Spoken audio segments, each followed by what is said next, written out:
Hello, everyone. It's Shane Kanto, your Wasteland reviewer, and welcome to the Wasteland Watchlist, my weekly show where my guests and I play a little bit of movie roulette and randomly select a film off my obnoxious giant movie watch list with all kinds of different films. And joining me again for, I think this is the fourth time, we have Bubbawheat. Thank you so much for coming on. Yeah, I'm happy to be back. And yeah, I believe it's my fourth time here. There we go. And very much unlike our last film, Son of Frankenstein, we're going in a bit of a different direction, much more grounded, dramatic. And we're going to be talking about Pieces of Dreams from 1970. This was released on September 23rd, 1970, runs about 99 minutes. Directed by Daniel Haller, based on The Wine and the Music by William E. Barrett, a 1968 novel.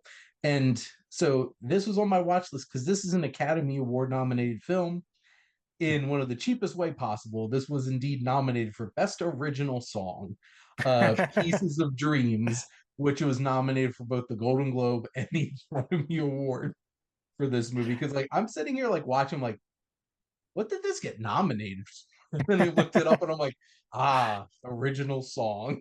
So Yeah, as I was watching the movie, that was going to be one of my first questions. Is like, how did this make your watch list? this is an Academy Award nominated film because it had a catchy romantic song that popped up in it for sure. But this film is about a young priest, Greg, begins having philosophical differences with the church. He meets a divorced social worker, and despite their differences, begin a sexual relationship. Greg has to decide where the church and Pamela fit into his future. But what are your general thoughts on Pieces of Dreams? Well, this was a movie that I had, zero. Well, Yep. it's funny that I say that because I feel like I could have said that for pretty much all of the movies that I've Mhm. been on your show for that I had no inkling, but at least like the first three. I mean, I think I was aware that Son of Frankenstein existed. Mhm. Um, but like Cries and Whispers, I mean that's a Bergman film, so Yeah. like that was clear, and Badlands was Terrence Malick's first film, so that makes sense. But like watching this one, it really just felt like kind of a slice of life Mhm. film, and it's those are kind of hit and miss. I think some of them I do enjoy just watching a slower paced movie. But I don't know. I thought it was all right, but I kind of halfway through, it's like, why am I watching this again? Honestly, this gave me a lot of like TV movie kind of vibes after a while. And like probably the biggest thing that stuck out to me was I had a double take when this movie started. I'm like, is that Robert Forster? Because I'm a huge fan of his from Jackie Brown, The Descendants, his work in with both Breaking Bad and Better Call Saul in like a pretty small but pivotal role. And I had never seen him young. And I'm like, my God, he was a handsome, clean cut young man. And like he still had that like timber in his voice, but not like an older guy kind of timber by the time like I've seen him in things. So like that was probably the biggest thing where like, oh my God, I love Robert Forster. But so much of this film to me, it's like it has potential big ideas. Like this is about a priest struggling with his faith and does he want to commit to this? And I don't know. I don't think this film ever dug deep enough for me for this to be really that interesting. Obviously, it explores these themes very directly, very clearly. There's not a lot of subtlety in terms of like how this film is navigating its source material. I do really like Robert Forster in it. Lauren Hutton, I didn't 100% buy all the time in her Yeah, I mean, performance.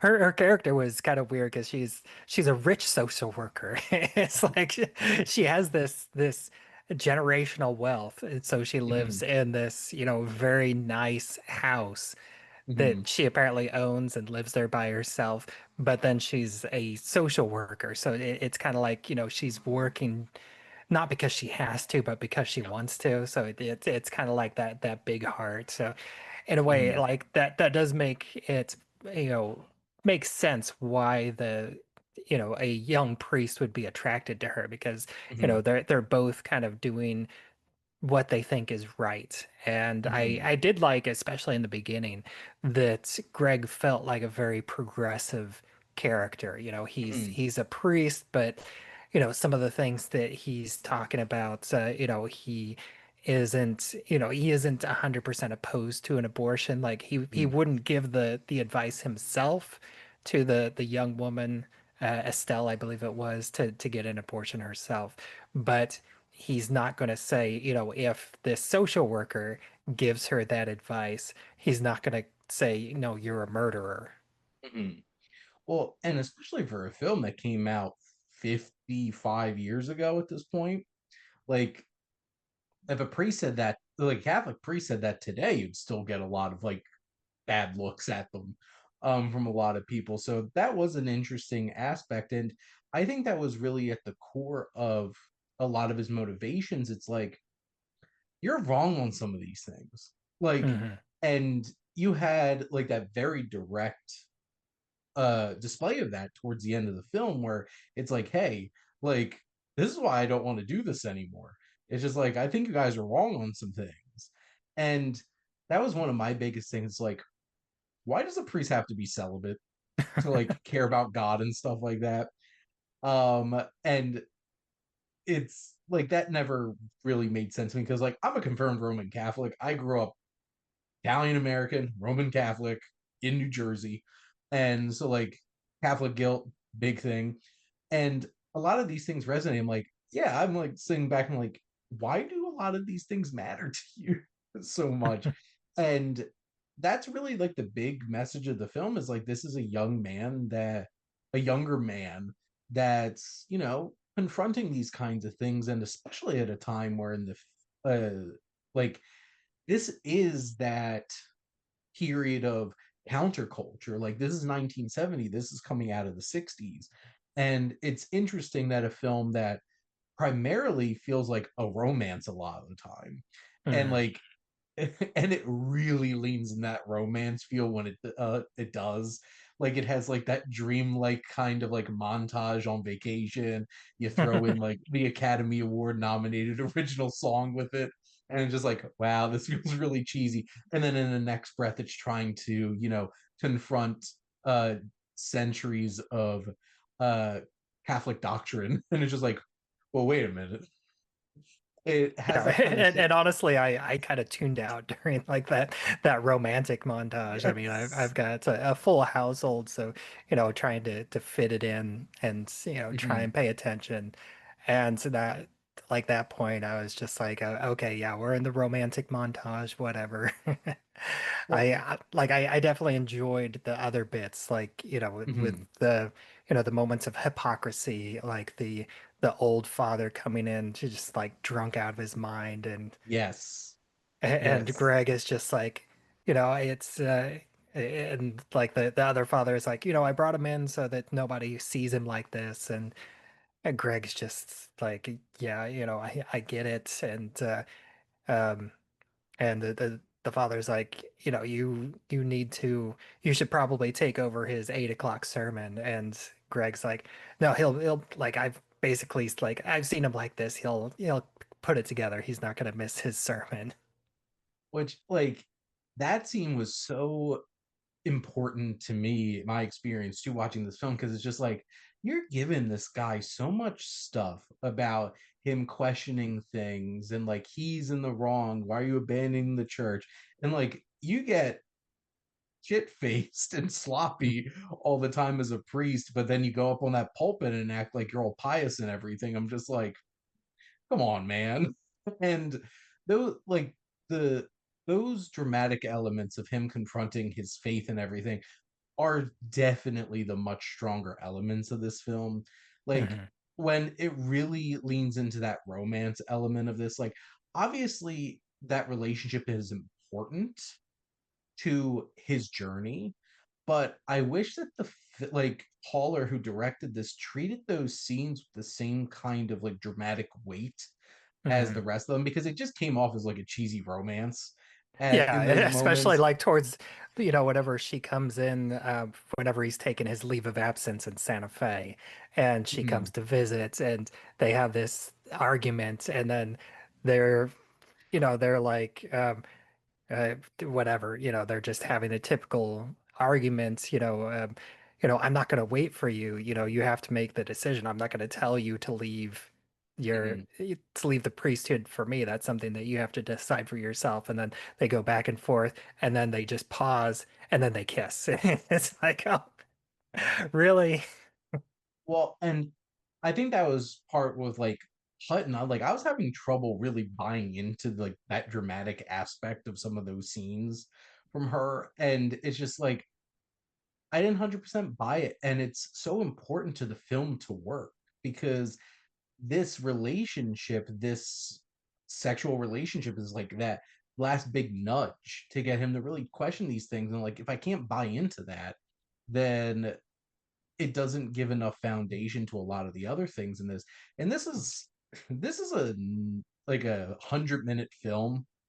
It definitely felt longer than 100 minutes to me because, like, you're right. Some of these moments really just dragged, and you know, I wonder if like it spent a little less time, or at least tonally tried to shift those romantic elements, that it would have felt a little bit more cohesive and more impactful when And it was also weird, especially like towards the end, like at the end, after he's kind of made this decision that he's going to mm, leave the priesthood, and he's just kind of going through the motions, and we see him in the confessional, and the things that he's listening to are kind of comedic, but they're like so far in the background.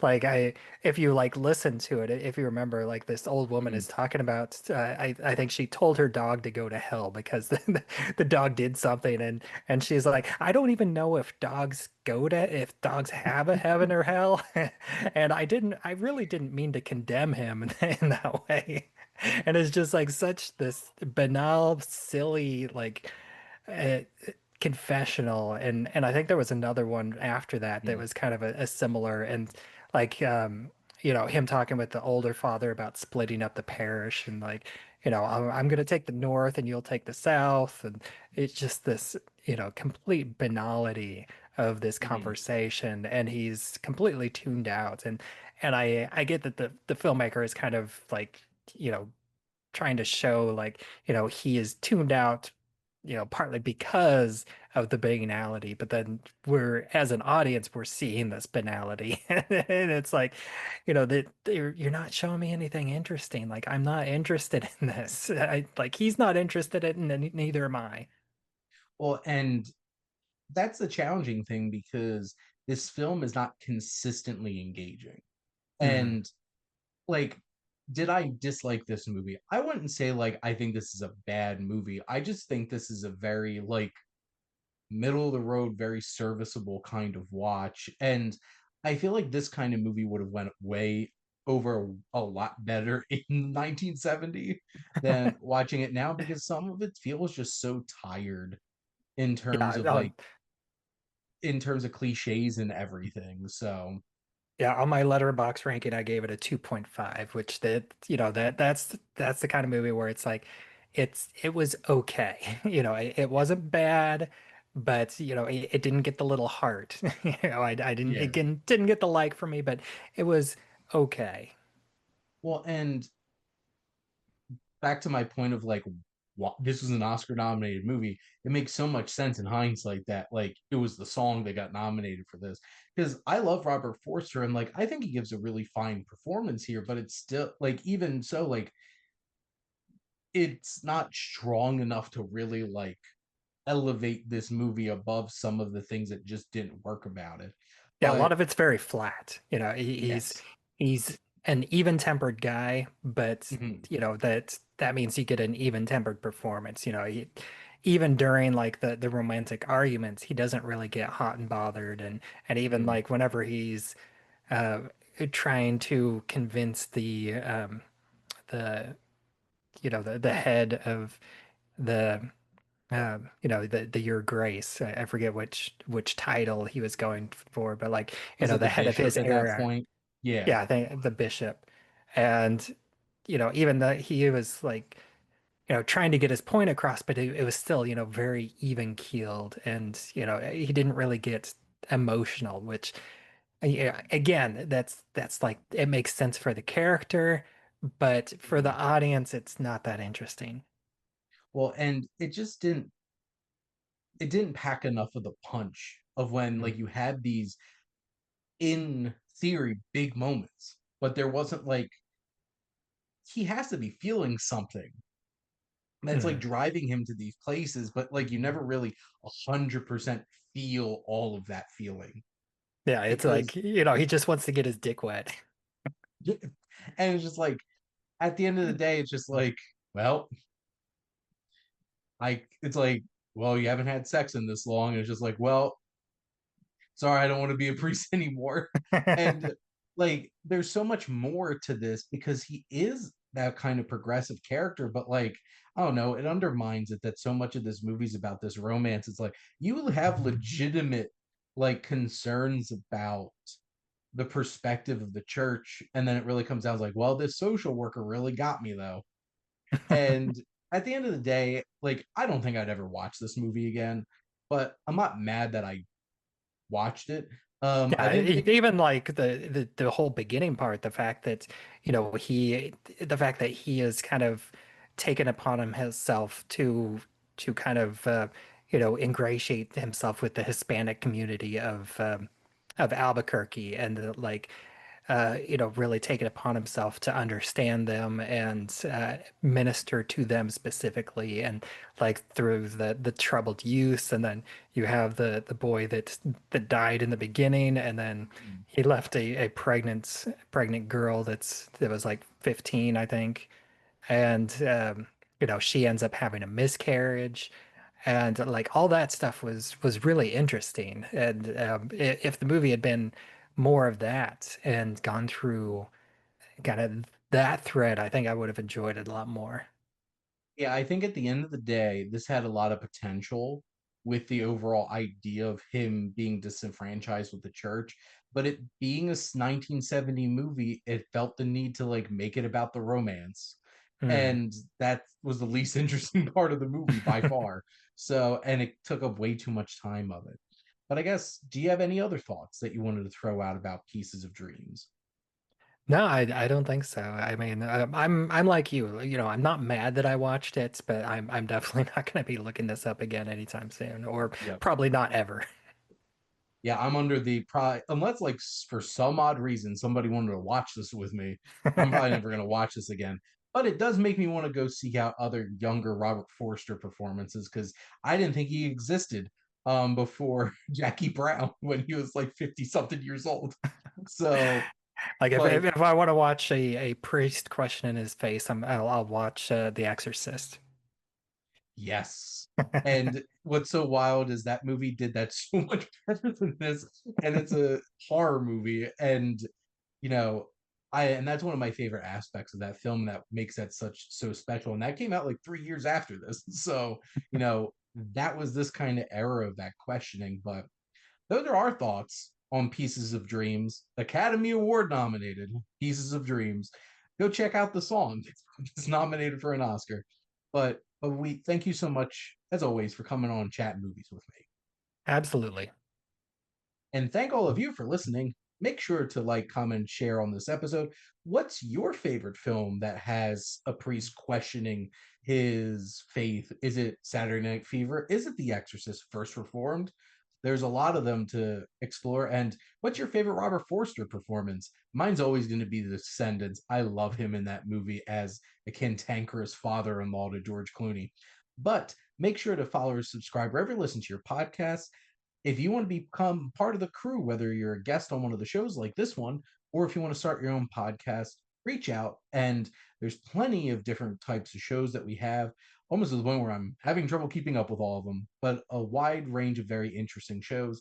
And if you like our logo, check out High Flyer Creative for all your digital marketing needs. But most importantly, thank you as always for tuning in and supporting the Wasteland Watchlist here on the SPM Crew Podcasting Network.